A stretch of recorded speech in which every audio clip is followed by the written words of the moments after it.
स्वागत है आप सभी लोगों का इस लेक्चर सीरीज में। हम लोग भारतीय राज्य व्यवस्था और संविधान के ऐसे महत्वपूर्ण प्रश्नों का सुपरफास्ट रिवीजन करने वाले हैं जो आपकी परीक्षाओं में बार बार पूछे जाते हैं। पिछले लेक्चर में हम लोगों ने जहां पर अपने प्रश्नों को छोड़ा था, चलिए ठीक उसी के आगे आज स्टार्ट करते हैं। तो आज का हमारा पहला प्रश्न है, उच्चतम न्यायालय यानी कि सुप्रीम कोर्ट के न्यायिक समीक्षा के कार्य से क्या मतलब होता है। तो न्यायिक समीक्षा के कार्य से मतलब होता है कि संसद द्वारा बनाए गए किसी भी कानून की संवैधानिकता की जांच करना ही न्यायिक समीक्षा कहलाता है। संसद जो कानून बनाता है, क्या वह संविधान के अनुरूप है अथवा नहीं है, इसकी जांच करना ही न्यायिक समीक्षा कहलाता है। ये कार्य कौन करता है? भारत में यह काम सिर्फ और सिर्फ सुप्रीम कोर्ट के द्वारा किया जाता है। चलिए आगे बढ़ते हैं। जब राष्ट्रपति और उपराष्ट्रपति का पद एक ही समय पर खाली हो तो वह पद अस्थायी रूप से कौन भरता है। इसके कहने का मतलब होता है कि राष्ट्रपति का पद जब खाली होता है तो राष्ट्रपति के पद पर उपराष्ट्रपति कार्य करता है, लेकिन जब उपराष्ट्रपति का भी पद खाली होता है तो ऐसी कंडीशन में भारत का मुख्य जो न्यायाधीश होता है वो राष्ट्रपति के पद पर अस्थायी रूप से कार्य करता है। तो भारत का मुख्य न्यायाधीश राष्ट्रपति के पद पर अस्थायी रूप से कार्य करता है जब राष्ट्रपति और उपराष्ट्रपति का पद एक साथ अस्थायी रूप से खाली होता है। चलिए आगे बढ़ते हैं। कानून के किसी प्रश्न पर भारत का उच्चतम न्यायालय यानी सुप्रीम कोर्ट किसको सलाह दे सकता है। तो कानून के किसी भी प्रश्न पर भारत का जो सुप्रीम कोर्ट होता है वो राष्ट्रपति को सलाह दे सकता है।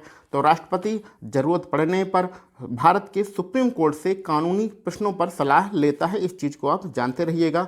आगे बढ़ते हैं।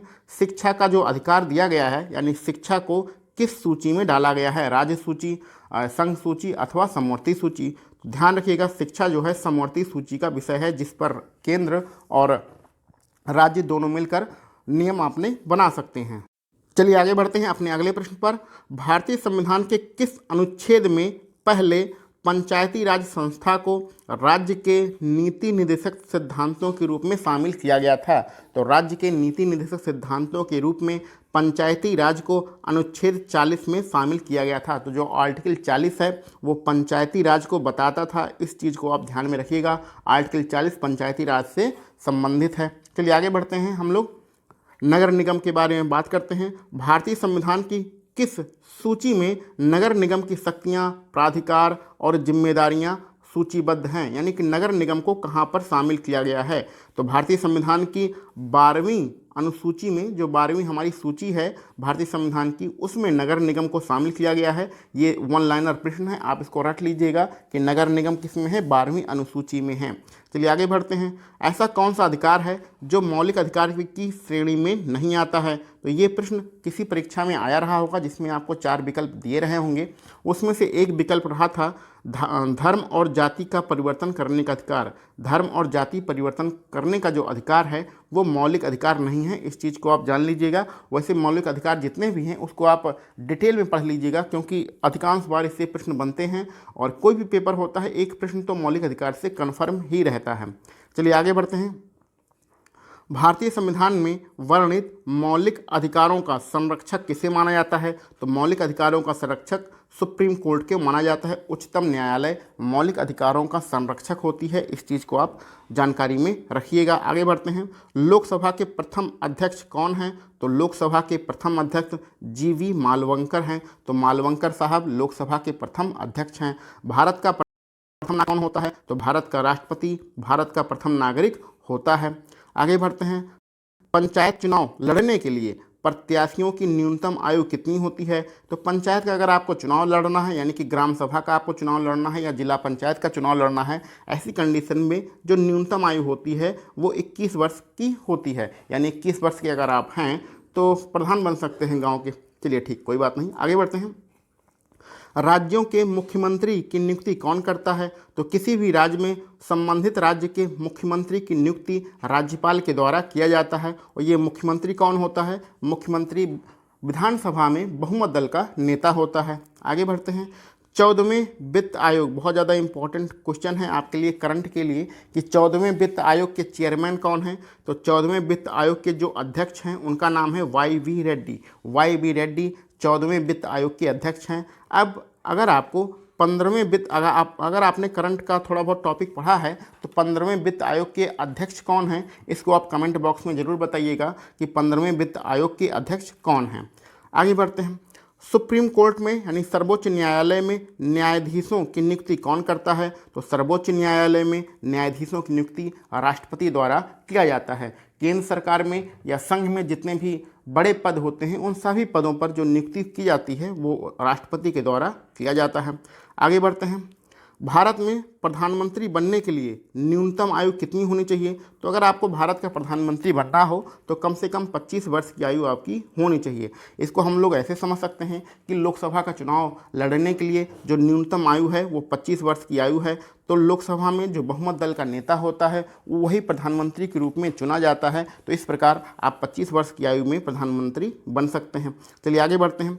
संविधान के किस अनुच्छेद में संसद को संविधान में संशोधन करने का अधिकार दिया गया है, तो संविधान के अनुच्छेद 368 के द्वारा संसद को यह अधिकार प्राप्त है कि वह संविधान में संशोधन कर सकती है। बहुत ज़्यादा इंपॉर्टेंट है, 368 को आप याद रखिएगा। संविधान में संशोधन करने का अधिकार किसको देता है, संसद को देता है।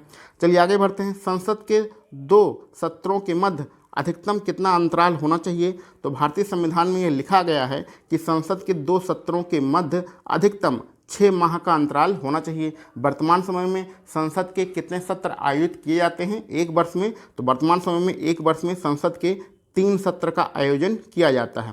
ठीक है, और अधिकतम कितना अंतराल होना चाहिए, 6 महीने से अधिक का अंतराल नहीं होना चाहिए। आगे बढ़ते हैं। योजना आयोग के प्रथम अध्यक्ष कौन हैं, तो योजना आयोग के जो पहले अध्यक्ष हैं पंडित जवाहरलाल नेहरू हैं। जो प्रधानमंत्री होता है वही योजना आयोग का अध्यक्ष होता है। इस प्रकार हमारे पहले प्रधानमंत्री पंडित जवाहरलाल नेहरू थे, इसलिए यही योजना आयोग के प्रथम अध्यक्ष थे। आगे बढ़ते हैं। रक्षा बलों का सर्वोच्च नियंत्रक किसका होता है, यानी कहने का मतलब है रक्षा बलों का सर्वोच्च कमांडर कौन होता है। जितनी भी तीनों सेनाएं होती हैं उनका सर्वोच्च कमांडर कौन होता है, सर्वोच्च कमांडर राष्ट्रपति होता है। ठीक है, आगे बढ़ते हैं। किस संविधान संशोधन के द्वारा पहली बार प्रस्तावना में संशोधन किया गया, तो 42वें संविधान संशोधन 1976। तो 42वें संविधान संशोधन 1976 के द्वारा पहली बार संविधान की प्रस्तावना में संशोधन किया गया था। इस चीज़ को आप याद रखिएगा, बहुत ज़्यादा इंपॉर्टेंट है। हजारों बार आपसे पूछा जा चुका है कि 1976 में क्या हुआ था, तो 42वां संविधान संशोधन हुआ था जिससे संविधान की प्रस्तावना में संशोधन किया गया था। आगे बढ़ते हैं। धन विधेयक को कहाँ पर प्रस्तुत किया जाता है, तो जो आपके धन विधेयक होते हैं उसको लोकसभा में प्रस्तुत किया जाता है। इस चीज़ को आप ध्यान में रखिएगा।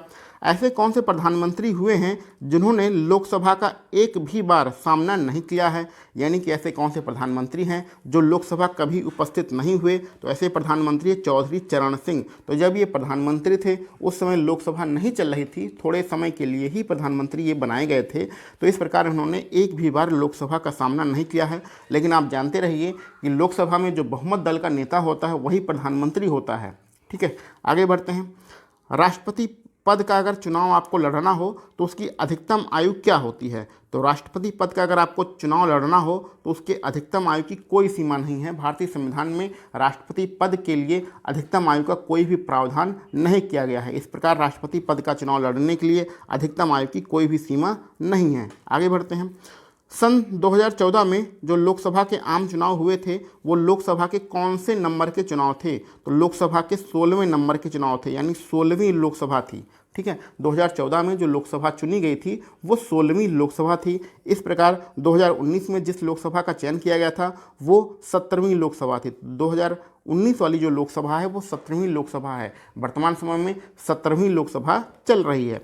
ठीक है, आगे बढ़ते हैं। भारतीय संविधान का वास्तुकार किसे माना जाता है, तो भारतीय संविधान का वास्तुकार BN राव को माना जाता है। BN राव कौन है, भारतीय संविधान के वास्तुकार हैं। ये 1 लाइनर प्रश्न है, आप इसको रख लीजिएगा।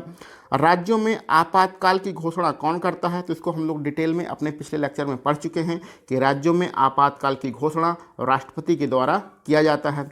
भारत में सबसे पहली बार आम चुनाव कब हुए थे, तो भारत में सबसे पहली बार आम चुनाव 1951 में हुए थे। अब यहाँ पर आप प्रश्न पूछ सकते हैं कि 1947 से लेकर हमारा देश आज़ाद हुआ था और 1950 में हमारा संविधान लागू हुआ, फिर 1951 में हमारा पहली बार चुनाव हो रहा है, तो भाई 1947 से 1950 तक किसने शासन किया था? तो 1947 से 1950 तक संविधान सभा के द्वारा जो सरकार चुनी गई थी उसने शासन किया था।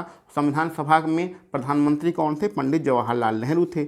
अब 1950 से लेके 1951, जो कि 51 नहीं हो 51 और 52 में हमारे चुनाव हुए थे, तो ये 2 साल तक किसने शासन किया था? तो 1950 से लेके 51 तक भारतीय संविधान का शासन था। भारतीय संविधान के द्वारा कौन प्रधानमंत्री चुना गया था? पंडित जवाहरलाल नेहरू थे। तो ये जो 5 साल का पीरियड है, इसमें पंडित जवाहरलाल नेहरू जनता के द्वारा चुने गए प्रधानमंत्री नहीं थे, ये संविधान सभा के द्वारा चुने गए प्रधानमंत्री थे। तो आपसे ये भी पूछा जा सकता है, क्या भारतीय संविधान ने कभी भारत पर शासन किया है? तो आप कह सकते हैं हाँ किया है, 1950 से लेके 1951 तक। ठीक है, चलिए ये तो एक कुछ जनरल फैक्ट थे। चलिए आगे बढ़ते हैं। यदि भारतीय राष्ट्रपति अपना पद त्याग करने का निर्णय लेता है तो अपना त्यागपत्र किसे देता है? तो यदि भारत का राष्ट्रपति अपने पद का त्याग करना चाहता है तो वह अपना त्यागपत्र भारत के उपराष्ट्रपति को देता है। और इसका जस्ट अपोजिट भी होता है, यदि उपराष्ट्रपति अपने पद का त्याग करना चाहे तो उपराष्ट्रपति अपना त्यागपत्र किसे देगा? भारत के राष्ट्रपति को देगा। तो ये दोनों में इंटरचेंज त्यागपत्र का होता रहता है। आगे बढ़ते हैं। भारत का प्रथम नागरिक कौन होता है? तो ये हमें पता है, भारत का राष्ट्रपति भारत का प्रथम नागरिक होता है। योजना आयोग के प्रथम अध्यक्ष कौन है? इसको ऊपर हम लोग पढ़ चुके हैं, जवाहरलाल नेहरू योजना आयोग के प्रथम अध्यक्ष थे। आगे बढ़ते हैं। राज्यों में जो लोक सेवा आयोग होते हैं उनके अध्यक्ष और सदस्यों की नियुक्ति कौन करता है? तो राज्यों में जो लोक सेवा आयोग होते हैं संबंधित राज्य के राज्यपाल द्वारा उनके अध्यक्ष और सदस्यों की नियुक्ति किया जाता है। और संघ में जो लोक सेवा आयोग है उसके अध्यक्ष और सदस्यों की नियुक्ति कौन करता है? तो उसका अध्यक्ष और सदस्यों की नियुक्ति राष्ट्रपति द्वारा किया जाता है संघ में। और राज्यों में कौन करता है? राज्यपाल करता है।